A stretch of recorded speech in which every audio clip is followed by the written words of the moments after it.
Good afternoon. It's Joe Hoft here on the Joe Hoft Show. Thank you for joining us. We've got a great show ahead. So much going on every day. We're going to talk about America and we're going to talk about the truth. And so, if you like that, you're at the right spot. And we appreciate you being here. Thanks to Conservative Daily for airing this on Rumble, and thanks for all you for your support, not just today but over the years. Got an incredible few events coming up this weekend. We're going to talk about first, and then we'll be talking about some of the magnificent news going on. President Trump is on fire, and America is winning again massively over the last 2 weeks. It's just unbelievable. So we'll try to touch upon some of those. There is a video that we embedded in that piece that just blew me away. It's the Tina Peters story. I've never seen some of this or had this explained to me before today, so I think it's really important to share it so you can get a flavor of what Tina Peters has had to go to for doing her duty. Yeah, that's the piece, the BS case brought against Tina Peters. It's just outrageous. I did not know this, but there was a presentation. Maybe you could pause it right there, Chris. There was a presentation that was done in Mesa County by Sharona Bishop, shared along with Sean Smith, the brilliant IT guy. Sharona was from the county. They presented to the team what they found, and Merrick Garland and Christopher Wray were there, no doubt to show their bullying skills. It's what the fascists do. Think back on communist fascist regimes, the Nazis. This is what they do. They intimidate and they try to destroy anybody that's sharing the truth, especially about their crimes. So for some reason, those two monsters showed up in Colorado. I did not know this. I think there should be an investigation into why they were even there. But Tina presented what she found with these machines. What she did is they had an upgrade that was mandated by the corrupt Soros-backed Secretary of State in Colorado. She kept a copy of her county's election information, all of it, including the system. And then they did this upgrade, and what she found out afterwards was that they changed the numbers. And she rightly, shared this information, and for that, she's now spending 9 years in prison. It's outrageous what's gone on to this, beautiful woman, a Gold Star mom. Her son was a Navy SEAL. It's outrageous. But this video that was provided in this post today, I'd never seen before. It blows me away, and I think it's worth your while to see some of the BS that Tina Peters has had to go through just for basically sharing the truth. Watch this.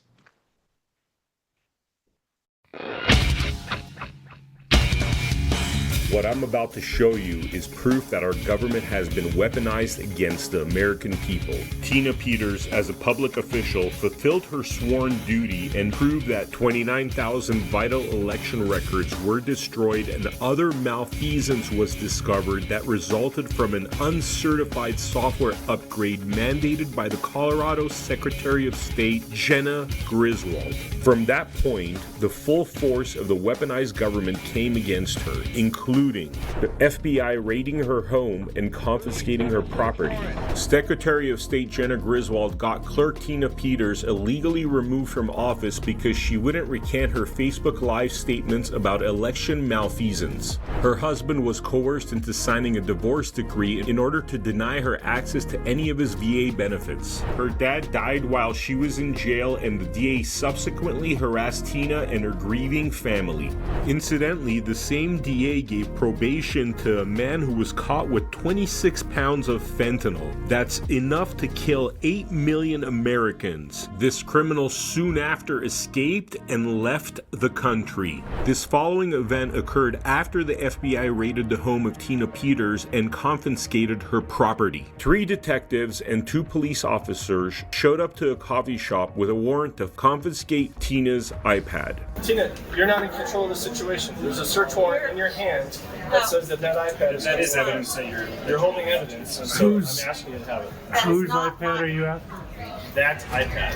They are demanding Tina's property, and she has the full legal right to talk to her lawyer, read the warrant to her lawyer, and have her lawyer advise her on what to do and what her legal rights are. Okay, so this is... I'm going to my car. I've got a Coleman. Did you have the warrant with you?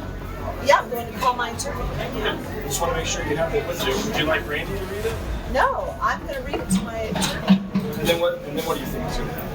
The intent of calling one's lawyer is for one to be advised by the lawyer as to what that person's legal rights are. One must ask, why is Detective Struy intentionally complicating this matter and asking Tina what she intends to do after she calls her lawyer when he knows that the reason she is wanting to call her lawyer is to get an answer to that exact question. So do you know what's going to happen after you call your attorney?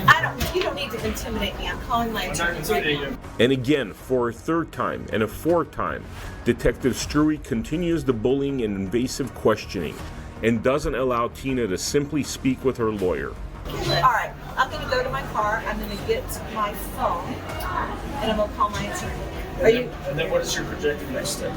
We'll see what the attorney says. They need to. You know I have counsel, so This you has can't nothing just. to do with another case. After multiple attempts at inciting an incident, I have to go and call my attorney, and Do you then have you the will iPad, be. sir? Nope. Here. Nope.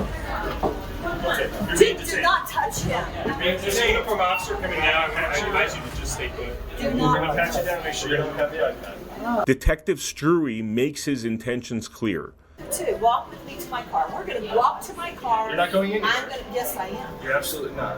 Now remember, these detectives have not said anything about arresting Tina. They are only here because they have a warrant to seize her iPad. You're about Let to. go of me. You let go of me. Let go of me. Let go of her! Let go of me. Absolutely not. I will tell you that Let go of me. As Detective Struy says here, this is all because someone accused her of taping a court hearing. You know I have counsel, so This you has can't nothing just. to do with another case. This has to do with whether or not you were recording in court yesterday. I'm not bullying. Oh my gosh, this is what this is about. According to Detective Struy, 5 officers are needed to deal with a nearly 70-year-old lady that is being accused of recording a court hearing. This on its face is a preposterous idea, which should reveal what this is all about. An act of intimidation and bullying against somebody that revealed the fraud of the election system, and that was her sworn duty to discern and report. It hurts. Let go of me. Let Give me my go of her! Oh, you understand? The message being sent here is crystal clear. If you are an election official turned whistleblower, the weaponized government will persecute you relentlessly. Stop it. No, let go of me. The camera captures a glimpse of the iPad on the chair covered in spilled coffee, and Detective Struy here, as you can see, is now in possession of the iPad. And here's Detective Struy trespassing into her purse, taking personal property beyond the scope of the warrant. And here's Detective Struy saying that they can't even prove that she was recording anything in the courtroom. You've accused me of something that didn't happen. Can you prove that happened? I can't. Yet Tina Peters was still put under arrest even though these officers got the iPad. Why? Because Tina Peters is the only public official that made a copy of the algorithm that is stealing elections worldwide. Tina Peters is an American hero, and that's why they are trying to destroy her. Hi, this is Tina Peters. Everyone needs to be involved to do something. Our republic is in jeopardy right now. Good Americans need to stand up and get involved. I love you. God bless you. And thank you. This is our corrupt police state government abusing their power. And if we allow this nonsense to continue, we the people, are next.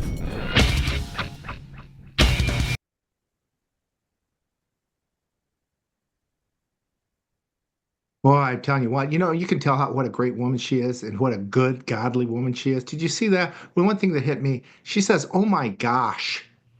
She doesn't use the Lord's name in vain. She doesn't cuss at these guys. These guys are animals. They are disgusting monsters.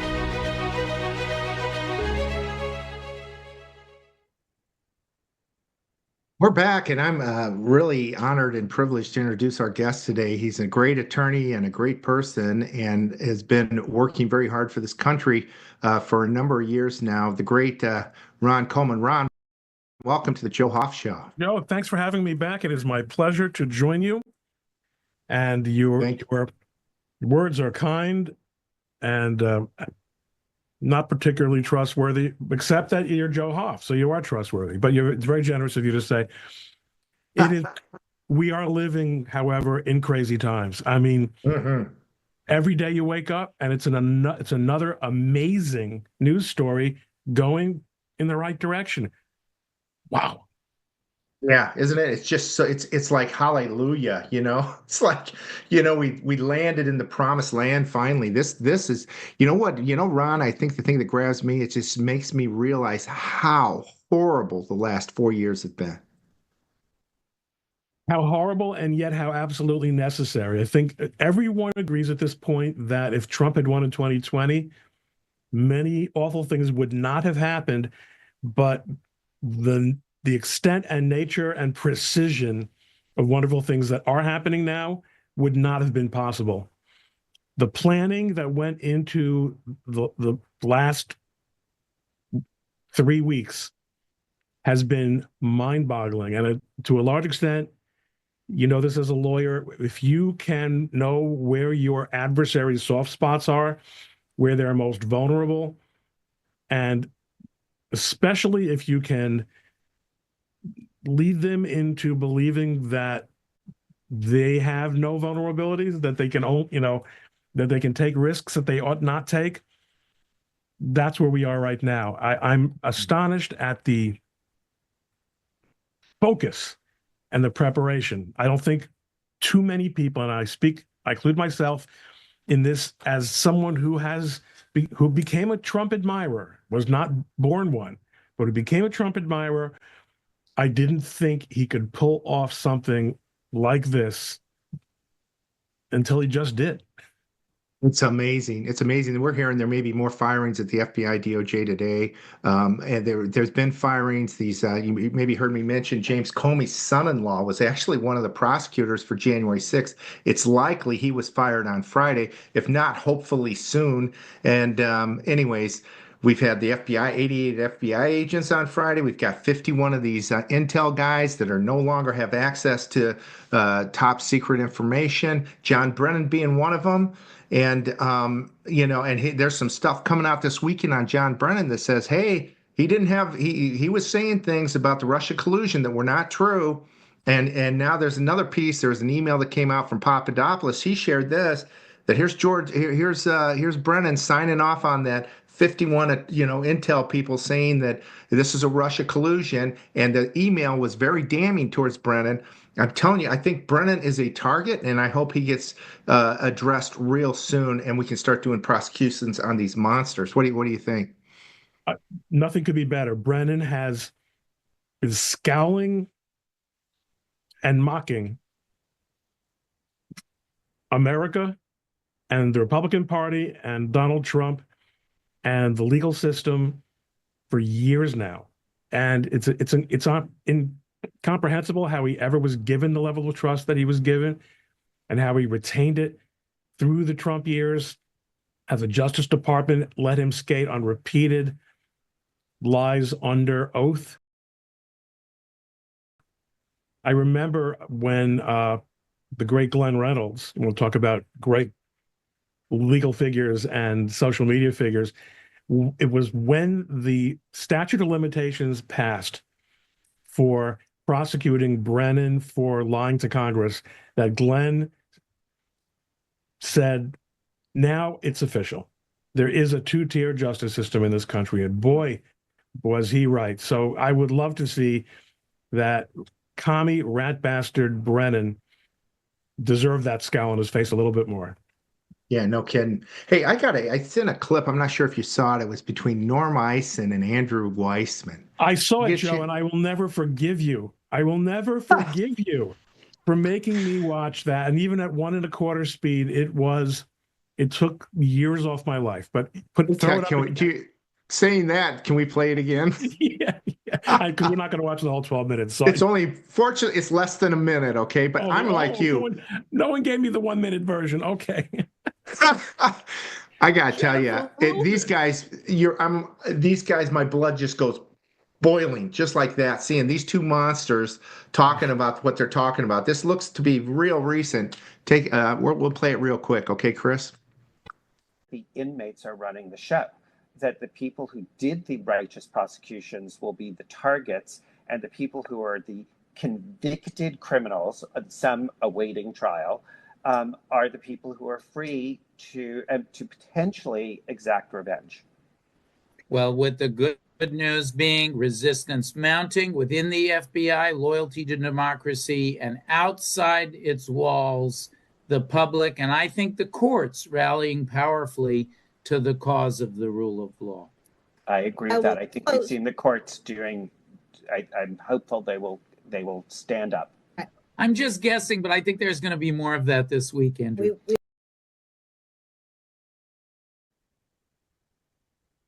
Okay. What's your thoughts? These are some of the worst people in American public life. And it's at this point, it's amusing because they are whistling past the graveyard. They're living in a bubble that for a while reflected a reality because people like them were in charge. But the public, where exactly is the public rallying to the support of treacherous FBI agents? Where exactly which court are you guys referring to?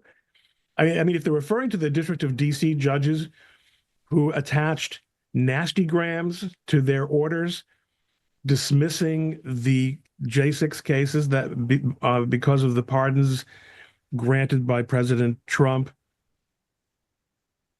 to go from that to any kind of semblance of understanding of how the rest of the world views what's going on and what went on is something only these three absolute terrorists could understand. And it's not fair to call Jen Rubin a terrorist because she is powerless, but Norm Eisen has a tremendous amount of guilt on his hands, and let's not even talk about Andrew Weissman. Yeah, right. Oh, he's terrible. I could tell you some stories, some things that I've heard recently that'll blow you away as well. But Eisen, let me make this point. I wrote 3 books on the 2020 election. I call them The Steal. And my background's a corporate auditor. I was an executive over in Hong Kong for years, did audits around the world. Here's one thing that hit me a couple of years into this. I've been to China, communist China, and done audits, and they gave me everything I ever asked for when I did audits. Full transparency. And we don't even have that in our election system. And so my thesis is the election never should have been, it was stolen because it never should have been certified. But my first chapter, I wrote it about the deep state in the first book. It was like what happened before the election. And there was this thesis out there. Tucker had this guy from one of these sites on, and I know his name, Beatty, from Revolver. And he said, there's this thing called color revolutions, and Norm Eisen's been part of them. And we think that's what's going on here. There's riots, the media's toxic, all this stuff's going on leading up to this election of 2020. And then after the election, Time Magazine came out with this famous article where they say, oh, we saved the world. These guys are all proud of themselves. Like my brother-in-law said, well, a criminal can't help it. They've got to brag about what they've done and gotten away with. And that was exactly what this was.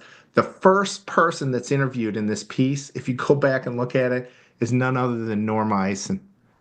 Like, my God. And by the way, what you've described, we're learning now, let's go back to your previous segment, probably paid for, at least in part, by U.S. aid. Boy, there you go. There you go. I mean, talk about the ultimate slush fund. Nothing. The idea that the way the U.S. government spends its money should not be subject to review by the executive branch, which is it can only be spent by the executive branch, is so mind-boggling. And yet these people sit there and talk about the rule of law. They've lost their minds. They've lost their minds. it is really something to see. Someone made a very good point today, which was that it seems very likely that to a very large extent, Donald Trump is teeing up these issues precisely for high level review. A lot of stuff that has happened in the courts and that the courts have addressed or have not addressed has not gotten to the Supreme Court over the last years, and I think it's a failure on the part of the Supreme Court. They have really not taken on cases that they should have taken. Obviously, you wrote a book about the election. They punted big time on the election. Apparently, people even more magnificently talented than the person you described in my introduction, who really understand how to do this kind of thing, what the geometry is that you have to set up to get the Supreme Court to have to review something. A lot of these policies and a lot of these orders apparently are being framed in a way that the court's not going to be able to avoid them. It's glorious. It is glorious. And I was just, as you were talking, I'm thinking about one thing. So Ed Martin's now the new, or the acting, I guess, attorney, U.S. attorney in D.C., right? You go, Jim and I know Ed. We had an event in St. Louis a few years back, and we joined Ed and the Schlafly group. He was running that. I didn't even know he was an attorney. And Jim goes, this guy in D.C., that's Ed Martin. I go, no, it must be a different Ed Martin. I looked at that. It's got to be somebody different. No, it's Ed Martin, Jim. Jim said, no, it's Ed. And Ed has done some incredible stuff, like I mentioned, with the prosecutors from the January 6th. He said, you guys are fired, basically. Another thing, though, that he did early on, just a couple days prior to that, was he asked for a review and all documentation related to the January 6th guys using that one regulation, which the Supreme Court had to throw out. And you know what I think? Here's my theory. I think it all leads back to Andrew Weissman. It's because this reg came in place after Enron, which Weissman would know of, and Weissman's known for bastardizing regulations and laws to convict innocent people. What do you think? That makes a lot of sense. I mean, there's no question that Weissman is a target. He ought to be. He is responsible for a great deal of damage to our political system, to our legal system, to our legal institutions. And of course, he could never have achieved it without the connivance of the professionals in the Justice Department, that these people are so offended are being scrutinized. And of course, the professionals in the judiciary, especially again in the D.C. Circuit and the D.C. District. Yeah, I think so too. I just think there's they're going after Weissman. That guy is a snake. When you look at going back to, I've interviewed a number of attorneys on the show about Weissman. Sidney Powell, Rudy, some other individuals as well. Roger Stone, David Schoen. All these guys could not say enough bad things about this guy. There's almost an emotion to it. No, right. Yeah. His is one of those triggering names in our circles. So everyone you just named are people in our circles. What has to happen now is that it comes outside of the right-wing silo and real reckonings take place. Reckonings that can be acknowledged as, legitimate and transparent. Now, I think one of the challenges in getting there is going to be getting any kind of adjudications not to take place in the District of D.C., because I want to make it clear, I'm a member of the bar of the District of D.C. I had a very successful trial there last week, not a political trial. I think, there are judges there eager to do their jobs, but there's something about anything having to do with Donald Trump that has made the federal judiciary in general psychotic. And I think that is going to be one of the challenges in getting justice achieved in these cases. But I am quite confident that the team has thought this out. That's great. That's great. Hey, I'll change directions here just a bit. There was another piece I sent you. It's about Tina Peters, and we played this video in the first part of the first segment. It's unbelievable the stuff she went through. It just describes some of this. I didn't know this till like last night when I put this piece together.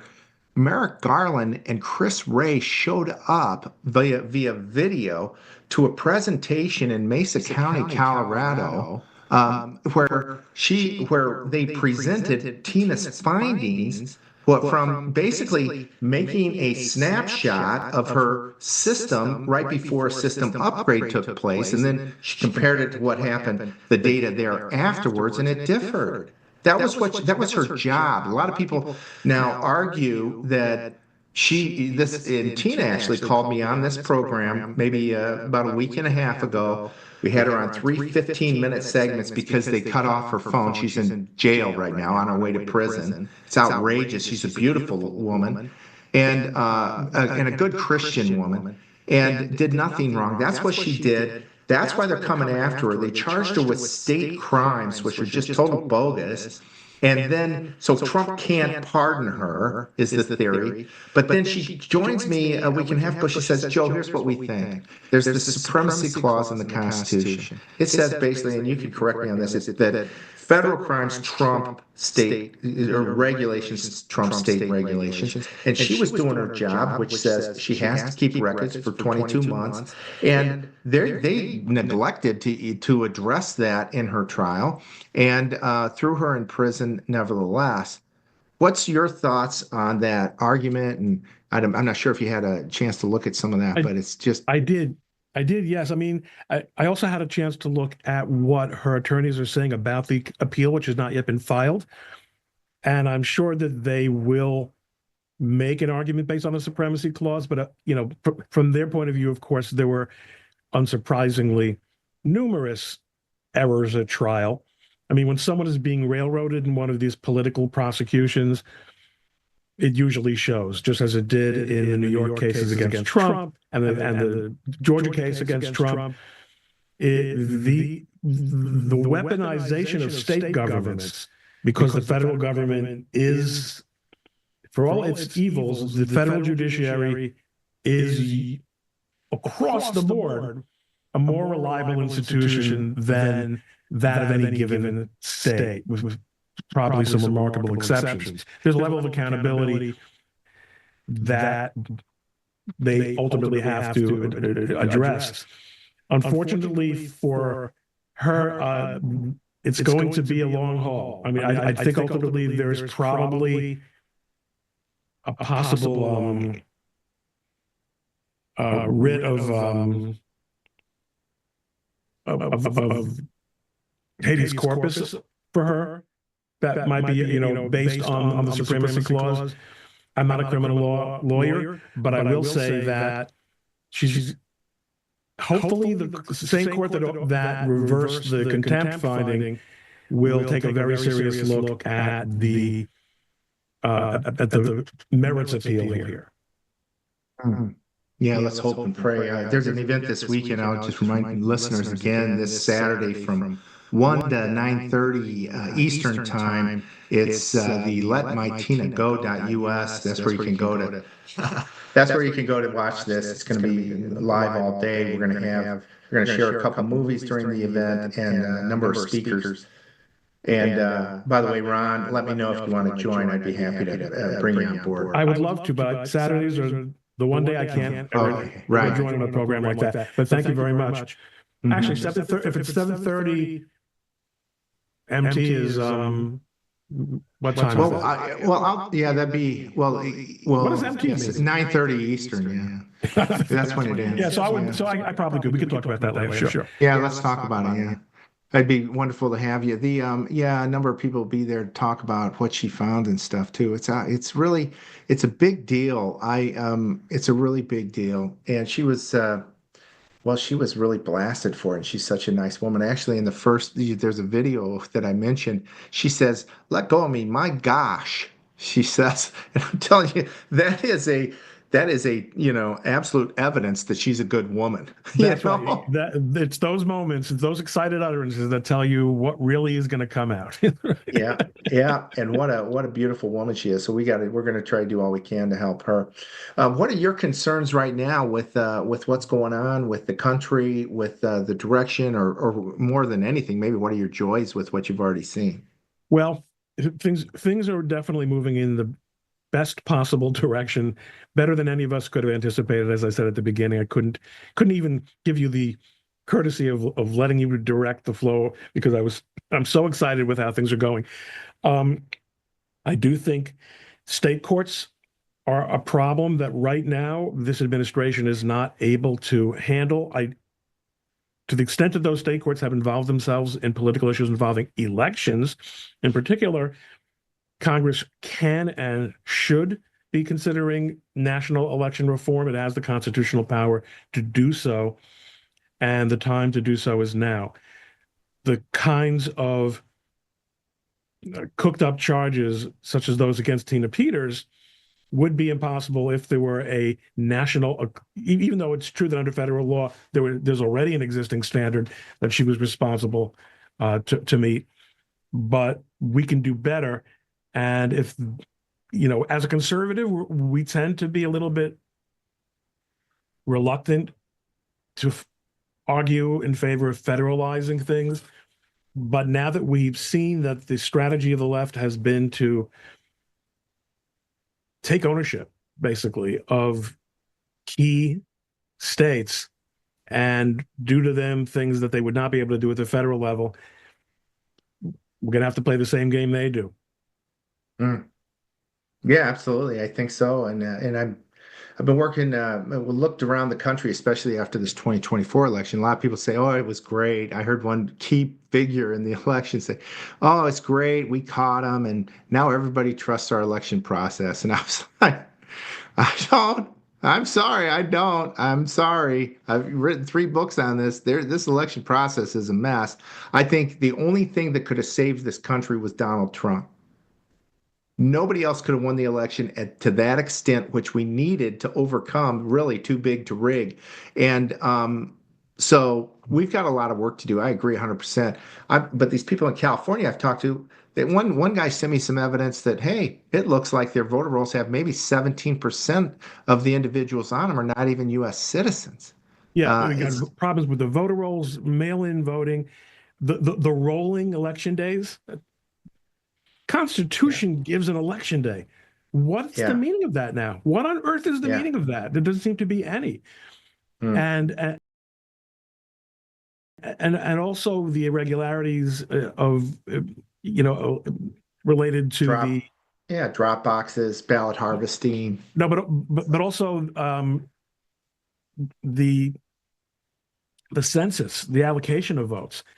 I mean that the decisions, the errors always seem to slide in one direction.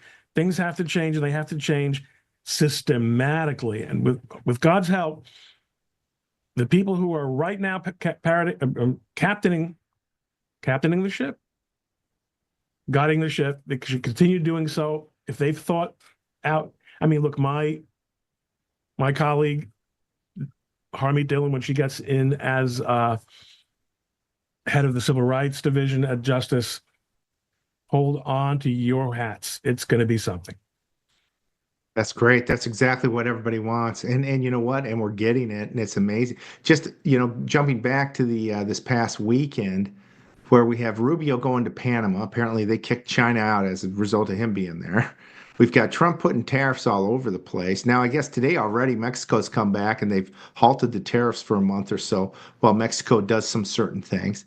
I mean, Trump's getting some action that is unbelievable, just, around the world. It's amazing how people, look, there's a general problem on social media, of people forget about whether they're knowledgeable or not. The vast majority of people are not knowledgeable about the things they opine on social media, but everyone has an instant hot take. So for 2 or 3 days, it was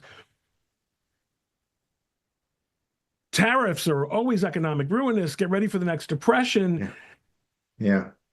Why would you ever take a bargaining chip off the table? Why would you think that that's good business, that that's good negotiation tactics? It's not. And why would you think we lose when the countries that have been targeted by these threats have so much more to lose than we do? Mm-hmm. Yeah. Well, we saw what happened in his first administration. They're saying the same thing. They're not as bad now as they were then, even because what happened was China. What they did, their prices didn't go up. They just lowered the cost and built that to cover the tariffs. So the products came into the American people at basically the same price, and America, it was all of a sudden was just money was just pouring at us from these tariffs, and then Trump raised them when China, screwed him over on one of those deals. And I'm telling you, China did not want Trump as president, not in 2020, not in 2024. And it's a different world, isn't it? We know who's in charge now, don't we? It really is, and and you know what? It's a different Donald Trump. There's no question about it. He has grown, he has learned. Notice how much less we're hearing from him. He's getting the job done. He's not talking about it, he's doing it. Well, and right now we don't have a Russia collusion, hammering him from the start either, which is a blessing, because most of us aren't going to believe that. We're not going to buy it. We need to have a word with Andrew Weissman about the last one. Weissman, Eisen, and the list goes on and on. All those Brennan, these guys, yeah, we need to we need to have some discussions with them for sure. Hopefully in a courtroom. Amen. Amen. Well, I gotta tell you, Ron, it's so awesome having you here. I really appreciate you coming. And I'm so glad that I had the opportunity to do it. Good times. Let's do it more often. Yeah, no kidding. Let's celebrate. Lots to celebrate. So we're really grateful, that's for sure. And I'll reach out to you about this event this weekend, and we'll see if we can work something out. Super. Catch you later, Thanks Joe. so much, Ron. Thank you so much.